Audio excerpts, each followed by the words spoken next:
Salut à tous et bienvenue sur la chaîne. Aujourd'hui, nous allons voir une nouvelle vidéo qui portera sur les variables en C. Et si vous me découvrez à travers cette vidéo, je vous invite à regarder la précédente vidéo qui portait sur la base de la programmation en C. Le lien est en description de la vidéo ou tout simplement sur l'écran de fin à la fin de la vidéo. Donc, nous commençons tout de suite après l'intro.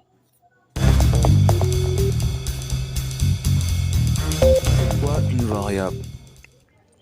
Une variable, c'est tout simplement un objet qui peut prendre différentes valeurs tout au long de l'exécution de l'algorithme. Pour définir une variable, la syntaxe est la suivante. On utilise le mot-clé nécessaire à la définition de la variable et ensuite on met le nom de la variable et on peut affecter ou non une valeur à la variable. Notez que pour le type de la variable, en langage C, le type d'une variable dépend du mot qu'on utilise pour le définir. Donc en utilisant un mot pour le définir, on définit en même temps le type de la variable à utiliser. Je vais prendre un exemple. Pour définir les variables de type caractère, on va utiliser le mot-clé car. Donc lorsqu'on utilise le mot-clé car, l'ordinateur sait déjà que la variable est de type caractère. Donc, le mot qu'on utilise pour définir la variable définit en même temps le type de cette variable. Maintenant, quelques informations sur le car. Le car peut également stocker des nombres. Nous y viendrons plus tard dans la vidéo. Notez que les données stockées par les variables de type car peuvent être sur une taille de 1 octet, soit des nombres allant de -128 à 127. Nous avons aussi un signature qui est une autre version du char, mais seulement avec des nombres positifs, rien que positifs et seulement positifs. Un signature donc sont des nombres non signés. Là, on va mettre par exemple un nombre.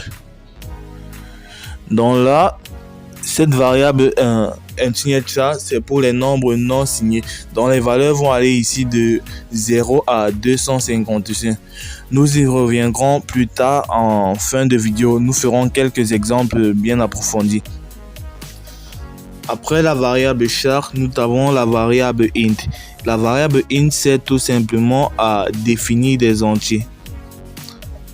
Donc les variables de type entier se définissent à l'aide de la commande int.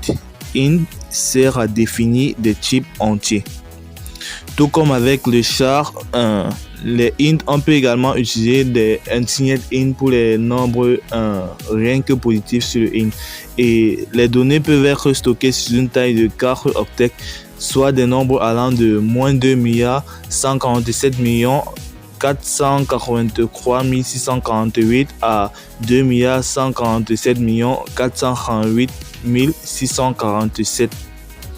Donc c'est un peu ça la taille de la variable int en quelque sorte.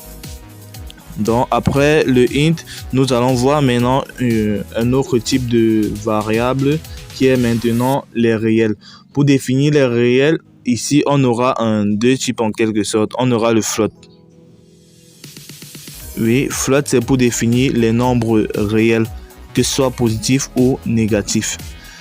Donc les nombres réels, ces nombres réels seront définis à partir d'une certaine taille. Float aussi peut définir des données sur une taille de 4 octets, donc soit des nombres allant de 1,2 fois 10 exposant -38 à 3,4 fois 10 exposant 38. Et la deuxième fonction permettant de définir des réels, c'est le double. Double, ça définit des réels de plus grande dimension. Donc si le float s'arrête juste à 3,4 fois 10 exposant 38, le double quant à lui peut aller jusqu'à 1,8 fois 10 exposant 308. Donc ça définit des réels plus longs. Bon, pour ce qui est de la présentation des différentes variables, je pense qu'on a parcouru ça de la meilleure des façons. Maintenant, on va passer un peu plus à l'application pratique proprement dite.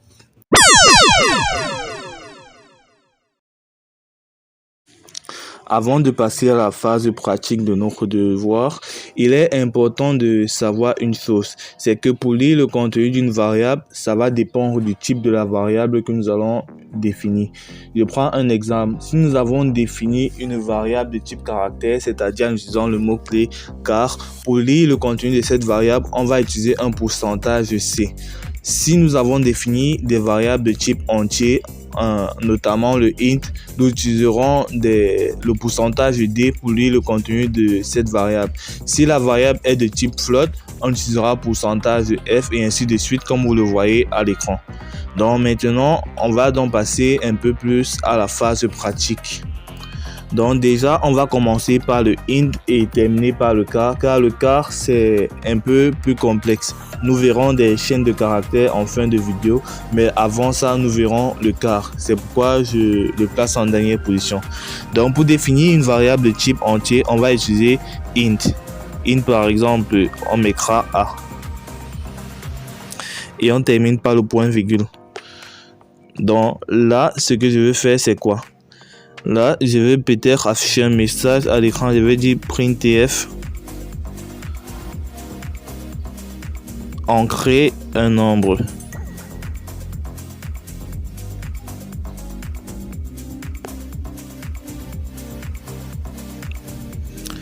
Après avoir ancré le nombre, ce que l'on va faire, c'est lire le contenu de la variable A qui sera saisie par l'utilisateur. Maintenant, pour lire le contenu d'une variable, on va utiliser la fonction scanf. Maintenant, c'est là où les notions que je vous ai appris entrent. Lorsqu'on utilisera scanf pour les variables de type entier, comme je vous ai dit, on lit le contenu grâce à pourcentage D. Donc, on ouvre d'abord les guillemets anglais et là, on met pourcentage D pour lire le contenu de la variable. Ensuite, on va mettre une virgule et on va mettre un et le nom de la variable. Le et est toujours important à placer devant le nom de la variable car il va en quelque sorte permettre de localiser la variable. Donc sans ça, le programme ne marcherait pas. Donc si on exécute maintenant, ce que l'on voit là, c'est entrer un nombre 32 et vous voyez, ça a bel et bien lu le contenu de la variable. Mais bon, là, ce qu'on peut faire, c'est mettre un /n pour aller à la ligne. Et ici, on peut reprendre avec un printf pour afficher maintenant d'une autre façon le contenu de la variable. Donc, on va mettre printf, deux points, comme dans la précédente vidéo. On va mettre par exemple, tu as ancré pourcentage D pour lire le contenu de la variable parce que c'est un nombre entier. Donc là, on va fermer les guillemets. Pourcentage D, ça a la place de notre variable. Donc ce que je veux dire là, c'est que l'ordinateur va d'abord demander à l'utilisateur d'entrer un nombre. Ensuite, il va lui dire le nombre qu'il a ancré. Donc par exemple, s'il entre 2, l'ordinateur dira tu as ancré 2. Donc pourcentage D, si ça représente le nombre ancré par l'utilisateur. Et pour ceci, lorsqu'on utilise ça avec le printf, il faut toujours le préciser. On mettra maintenant la virgule et on met le nom de la variable. Avec le printf, on n'est plus obligé de mettre le E commercial devant le A. Donc là, on ferme et on met notre point virgule. Maintenant, on exécute et ça marchera bel et bien. Là, je vais ancrer un nombre. L'ordinateur me dira, tu as ancré 12. Vous voyez, notre programme fonctionne bel et bien. Le prochain type de variable que nous allons voir sont les réels. Pour définir un réel, on utilise le mot-clé float. Notre programme tel qu'il est défini, si on l'exécute, il ne fonctionnera pas. Pour la simple et bonne raison que nous n'avons pas utilisé le pourcentage F comme je vous l'ai appris plus haut, mais plutôt avec pourcentage D. Je vais vous montrer comment ça affichera.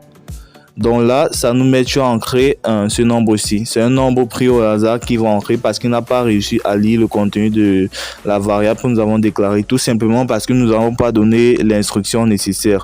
Donc à la place de pourcentage D, on va mettre pourcentage F pour les nombres réels. Pour les nombres entiers, comme nous venons de le voir, c'est pourcentage D. Pour les entiers longs, c'est pourcentage LD. Et pour les caractères, c'est pourcentage C. Chaîne de caractères, pourcentage S. Donc, comme vous l'avez vu dans le tableau précédemment, il faut juste varier ces pourcentages, mais la variable reste, la syntaxe reste la même. Donc là, on exécute, le programme va bel et bien fonctionner. Vous voyez, tu as ancré 12,0 parce que la variable que nous avons déclarée était de type réel. C'est pour ça que ça met les virgules. Donc, c'est un nombre flottant, en quelque sorte. Nous allons donc terminer notre vidéo avec le type caractère. Donc, pour définir un type caractère, on utilise tout simplement le mot-clé car, suivi du nom de la variable et suivi du point virgule. Donc là, je vais mettre KLR. Pourquoi je mets l'R? C'est tout simplement pour indiquer un peu à quoi ça va servir la fonction car. Parce que le type car est prévu pour stocker en réalité qu'une seule lettre. Donc, lorsque vous utilisez ce type, vous pouvez rien que stocker avec cela une seule lettre, comme par exemple A ou B. Et maintenant, étant donné que la mémoire d'un ordinateur ne peut stocker que des nombres, une table qui fait la conversion entre nombre et lettres a été inventée. Je parle bien sûr de la table ASCII, qui est très connue de nos jours. Pour ceux qui ont une petite culture en informatique, vous avez sans doute déjà entendu parler de cette table-là. Bon, maintenant, ce que l'on va faire, c'est d'abord exécuter notre code tel qu'il est. Là, je vais mettre maintenant entre une lettre. Bon, là, j'ai oublié un petit symbole qui permet d'aller à la ligne. Donc là, je vais mettre le /n et je vais exécuter. Donc là, je vais entrer une lettre. Vous voyez, ça a bien et bien lu la lettre. Comme la dernière fois, on va encore ajouter un printf qui va dire vous avez ancré telle lettre. Comme par exemple là, vous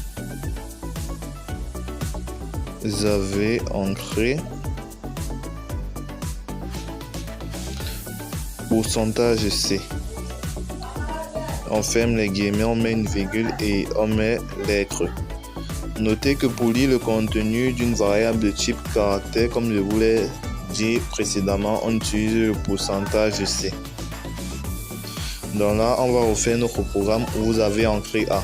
Il fonctionne bel et bien. Maintenant, passons un peu à la deuxième partie de notre programme. Si par exemple là, je vais effacer ces deux lignes-ci.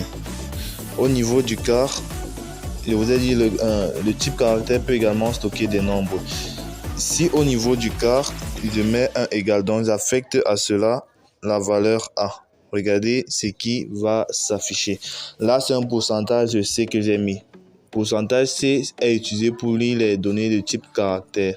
Donc, lorsque je vais exécuter, c'est le A qui va s'afficher à l'écran. Ça va écrire vous avez ancré A. Vous voyez, vous avez ancré A. Regardez maintenant, lorsque je vais changer le pourcentage C par pourcentage D. Pourcentage D qui est pour les nombres entiers. Donc, ça prouve bel et bien que le car peut également lire des nombres entiers. Là, ça va nous afficher un nombre. En fait, ce nombre, à quoi est-ce qu'il correspond? Il correspond tout simplement à la représentation de A dans notre table ASCII. C'était A minuscule et A minuscule dans le tableau ASCII correspond au nombre 87 ou tout simplement 97 comme vous voulez voir à l'écran dans le tableau ASCII qui s'affiche. Bon, là, on va faire une autre petite chose. Si je mets là plutôt A majuscule, ça va afficher une autre valeur, vous verrez bien. 65 qui est bel et bien la représentation de A majuscule dans le tableau ASCII. Vous voyez, à chaque caractère est affiché est associé des nombres. Et c'est ces nombres qui permettent la traduction des lettres en chiffres dans notre ordinateur. Donc maintenant, un problème se pose, c'est que je veux ancrer non pas seulement une lettre, mais tout un mot, comme par exemple salut ou bonjour. Le cas actuel ne nous permet pas de le faire. Pour le faire, on va définir ce qu'on appelle une chaîne de caractères.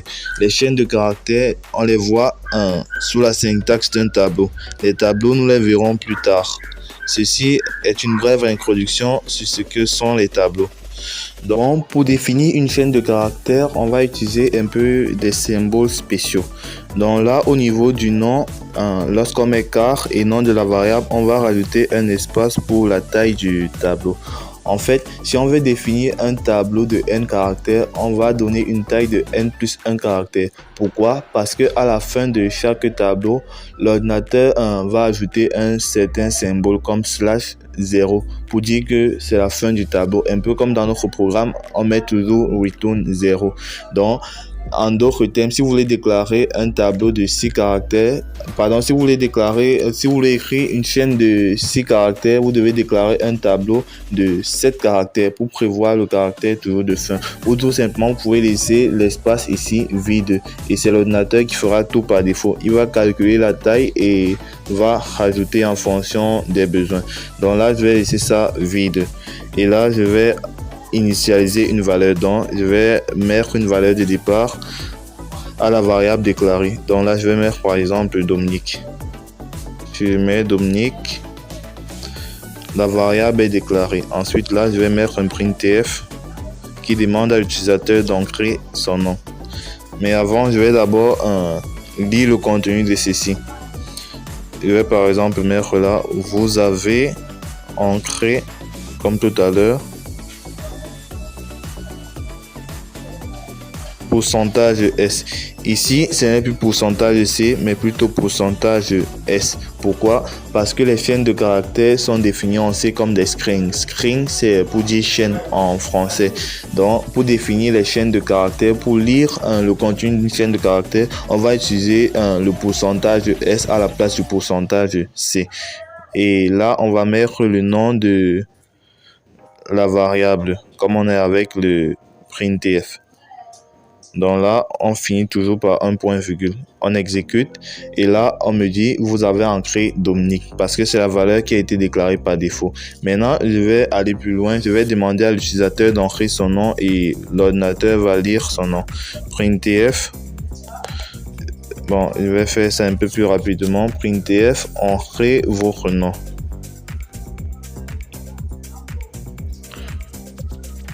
Ancrez votre nom.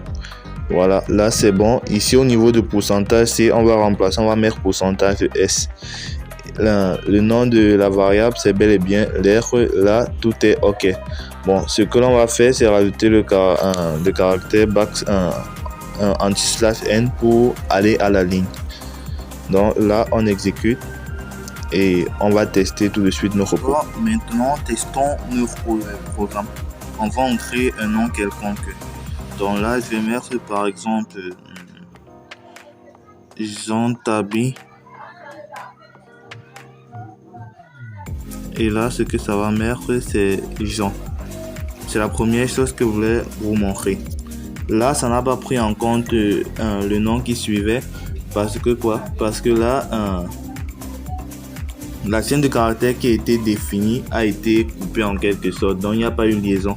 Si l'on veut que ça prenne en compte les tabi, on va rajouter un caractère de liaison, le underscore. Donc, on va mettre le underscore, ce caractère-ci. Là, je mets Jean Tabi. Et là, vous voyez, ça affiche bel et bien Jean Tabi. D'autre part, on peut mettre un nom assez simple. Junior, par exemple. Mais c'est pas grave, vous allez me dire si c'est qu'on veut ancrer un nom avec l'espace, qu'est-ce qu'il faut faire. Pour cela, comme je vous disais, les propriétés de la fonction, les propriétés de l'instruction car sont assez immenses. Dans cette vidéo, nous ne pouvons pas tous les citer. C'est pourquoi prochainement, je ferai une vidéo dédiée rien qu'à cette fonction. Donc, je vais vous expliquer en détail tous les paramètres à savoir sur cette vidéo. Donc, c'est comme ça que nous achèverons ce tutoriel. Je vous remercie de m'avoir écouté et je vous demande s'il vous plaît de liker un pouce bleu, donc de lâcher un pouce bleu si vous avez aimé la vidéo ou encore de vous abonner à la chaîne pour ne pas manquer les prochaines vidéos.